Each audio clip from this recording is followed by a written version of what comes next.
Васко Кръпката ще говорим за музика и не само, но започваме, разбира се, с началото на Подуене Блуз Бенд. 25 години. Какво всъщност се случи преди 25 години, така че тази група да е факт и да продължава да ни радва? В началото беше това. Роден в Подуене, някъде на края на града.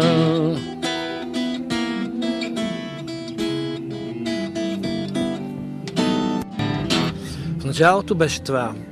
80-те години, когато видях филма, унгарския филм "Плешивото куче", в който се разказва за унгарската блуз група Хобо Блуз Бенд, аз реших, че има надежда да направя блуз група в България.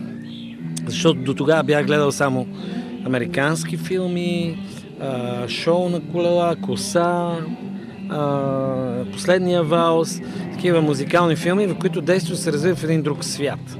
Докато в този унгарски филм действието се развиваше в нашото си соцбезвремие, в което живеехме тогава и нищо не се случваше, освен някакви естрадни групи и някакви рок групи, които бяха 4-5 на брой и трябваше да умре някой, за да му вземеш местото. Тогава, в средата на 80-те години, започна едно разчупване на тия неща. Явиха се вече пънк банди, Милена, вече към края на 80-те, Контрол. И аз вече бях готов.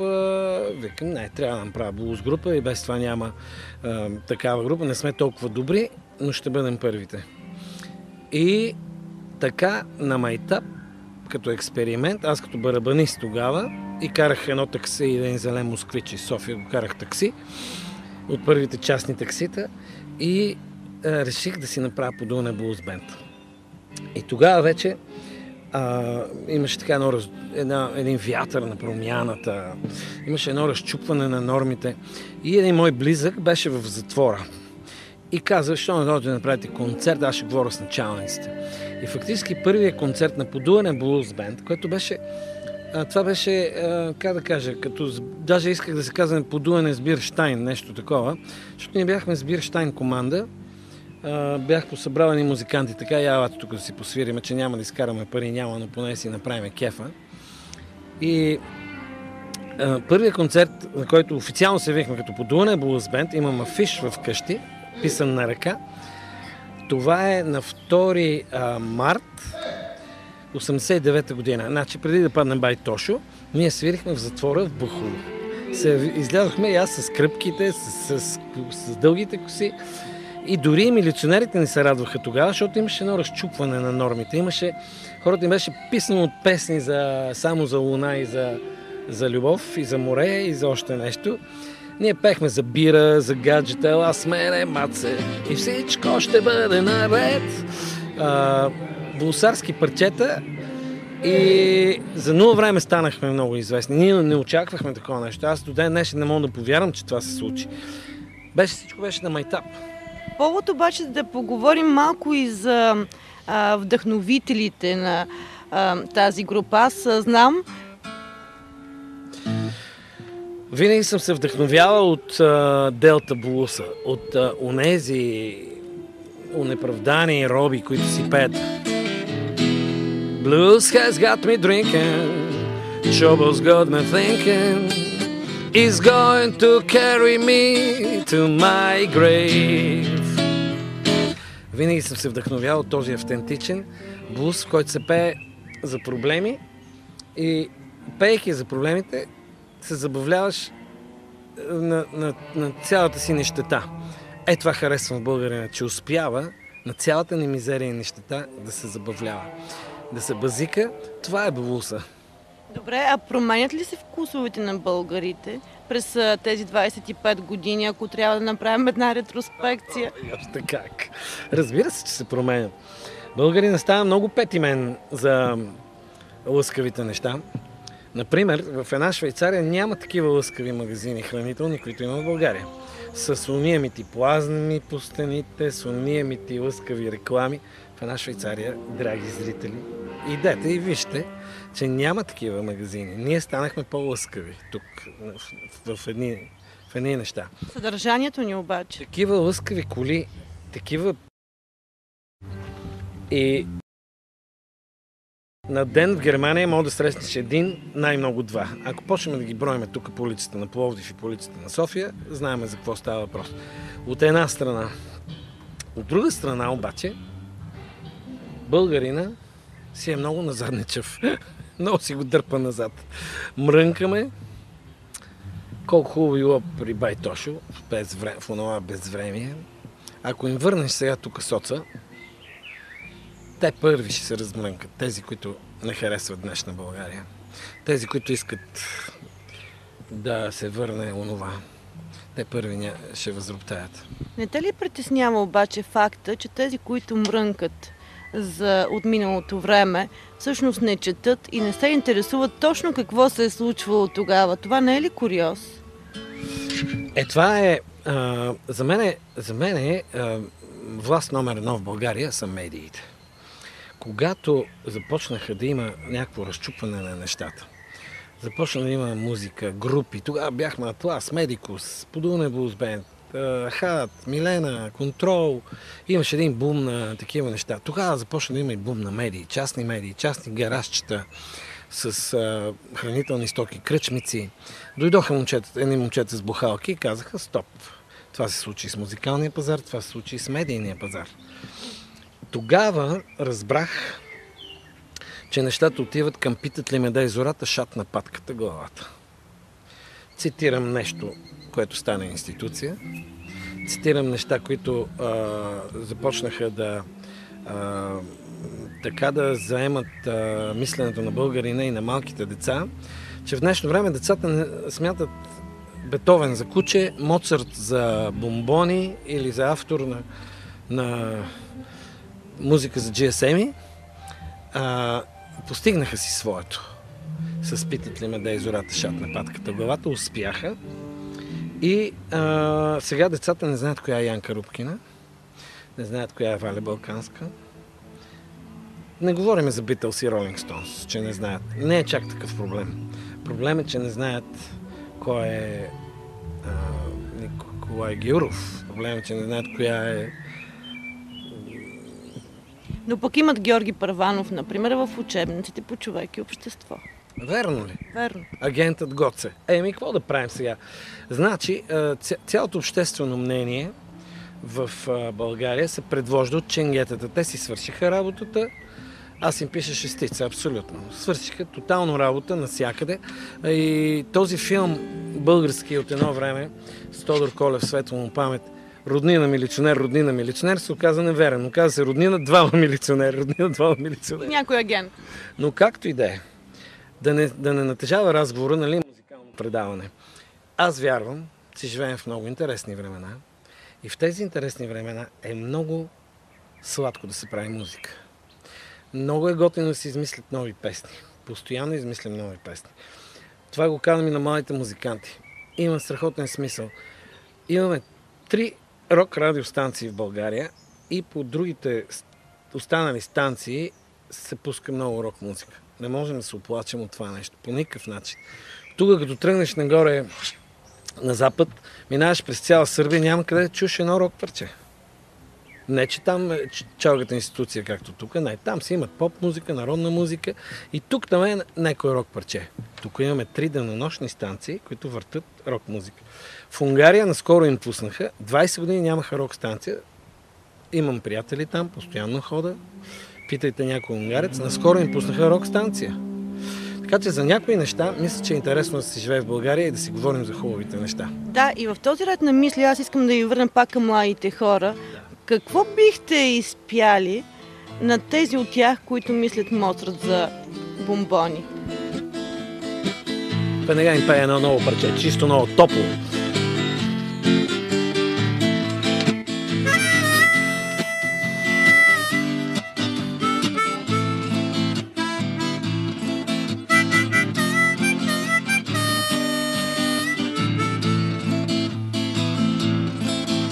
Загубих си душата, хукнах през тълпата, исках да се чувствам човек. Вестниче си купих, телевизора си включих, радио от новия Не съм предполагал, че всичко ще е пълен плейбек. Не съм предполагал, че всичко ще е пълен плейбек. Харесах си момиче, откраднах и кукиче, постоянно ме държеше на штрек. Заведеме на шоу, реалити било е, масовката с нисък интелект. Не съм предполагал, че всичко ще е пълен плейбек. Не съм предполагал, че всичко ще е пълен плейбек. Гитарата красива, хармониката бива, инструменти пълен комплект. Музиканти, инструменталисти, класици, експерименталисти, на живо свирят пълен респект. Грешно и смешно, кой измисли тоя плейбек? Грешно и смешно, откъде се взе пък тоя плейбек? Природата обичам, срещу вятъра да тичам, от кога не съм се чувствал човек. Страховете си преборих, сърцето си отворих, какво като съм с нисък бюджет. Любовта познах наистина, а не на плейбек. Любовта познах наистина, а не на плейбек.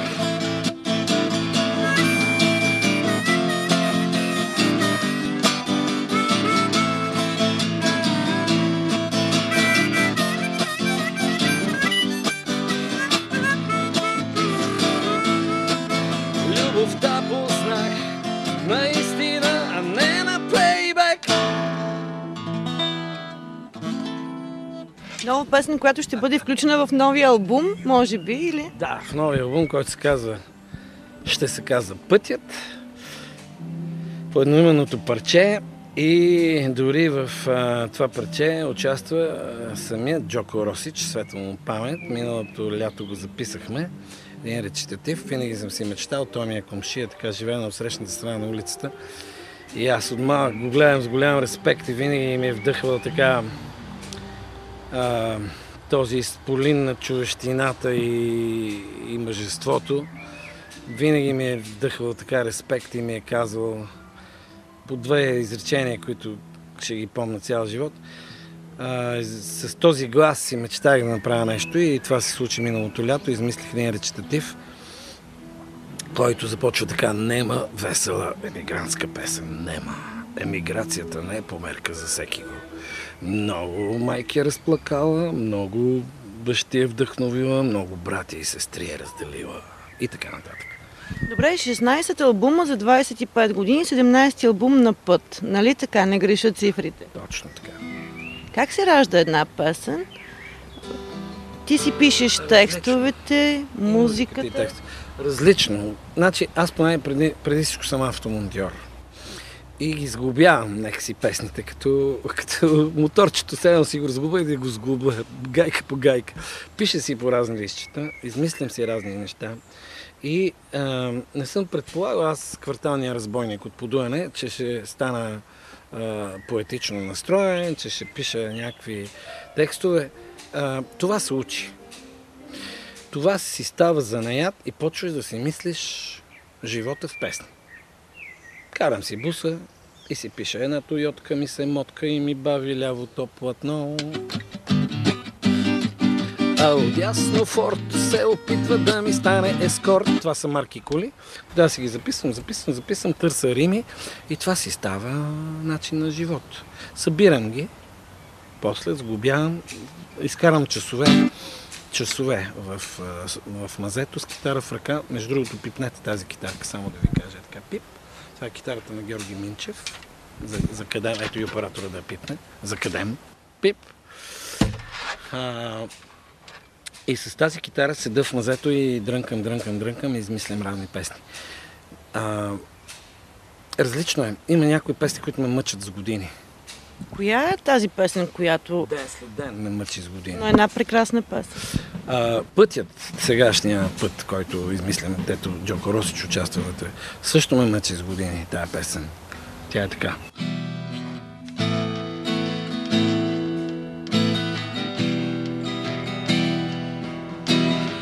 пътят,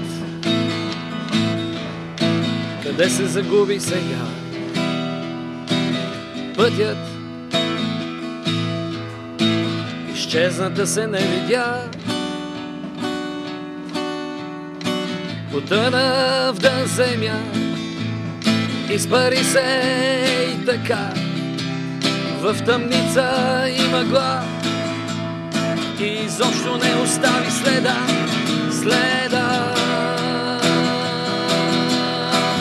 Пътят. Случайно да ви прилича някоя друга стара моя песен? Прилича ли ви? Малко като че ли на ден след ден. Я да видим. Храстът казал на дървото, слез и ниско залегни. Най-висшият пилотаж сега, в днешно време за мен, е да направя песен, която да не прилича на нищо, което съм правил преди, и която да не прилича на нищо, което е правил някой преди мен. Защото тази музика се изпълнява от малко преди средата на миналия век. Добре, но не те ли плаши това, че всъщност първите песни се оказват актуални до днес, включително и по съдържанието? Ако вземем и ден след ден, много хора обичат да залягат, докато бурята преминава покрай тях. Вижте, това е една пък от съвсем първите. Цял ден съм по опашки и все съм най-отзад. Животът ми зависи пак от подпис и печат. Бюрократ. Бюрократ. Цяла вечност чакам, дай ми само подпис и печат. Това е от преди 25 години, ден след ден, все пак от средния период. Тя е от 98 година. Ами не ме плаши. Не ме плаши, че остават актуални.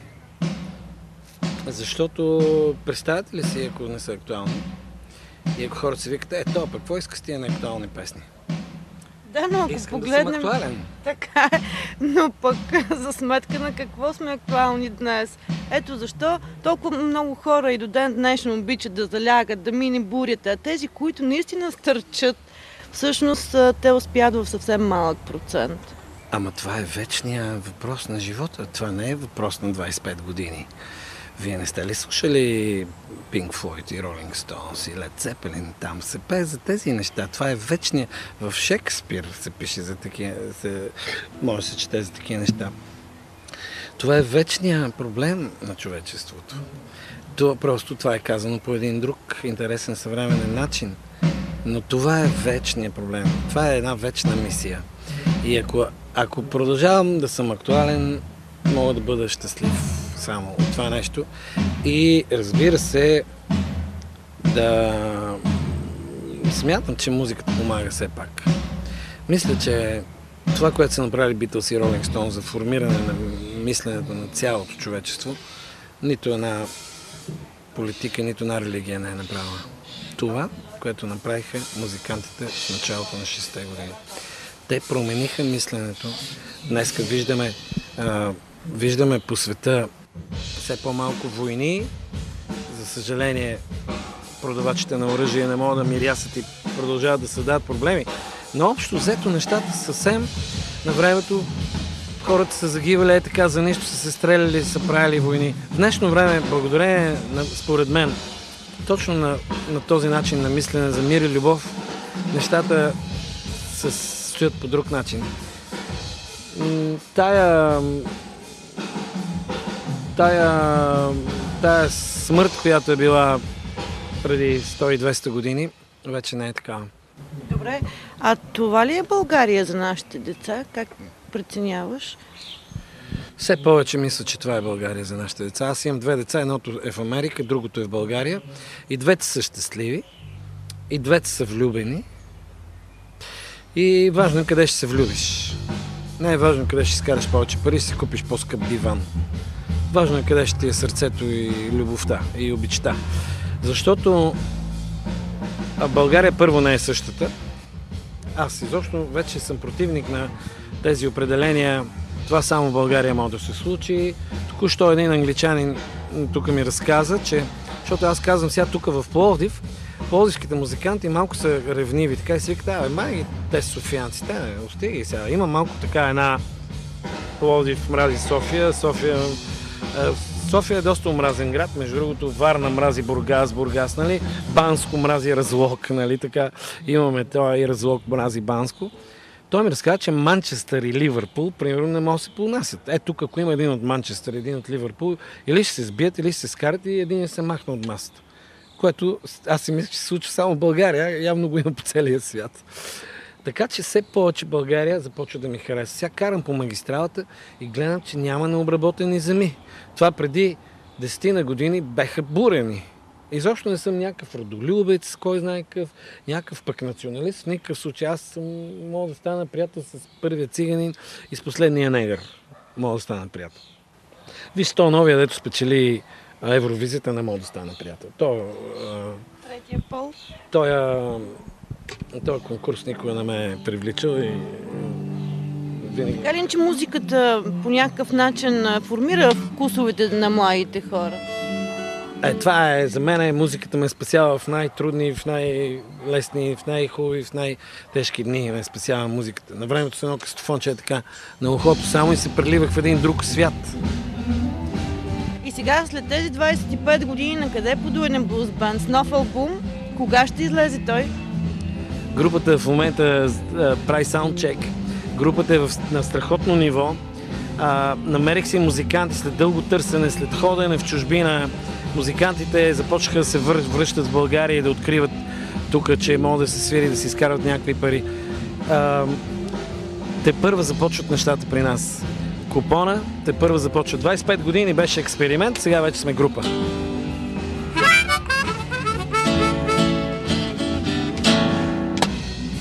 Добре, да завършим с едно пожелание за зрителите на Обществен парламент. Какво не трябва да губят? Никога не си губете сърцето и душата, защото каквото каже сърцето, това е. Не какво казвам аз, не какво казвате вие, не каквото ви казват медиите или музиката. Изкуството. Каквото каже сърцето, това е. Не си губете сърцето и душата. Мир и любов. Чао, бай!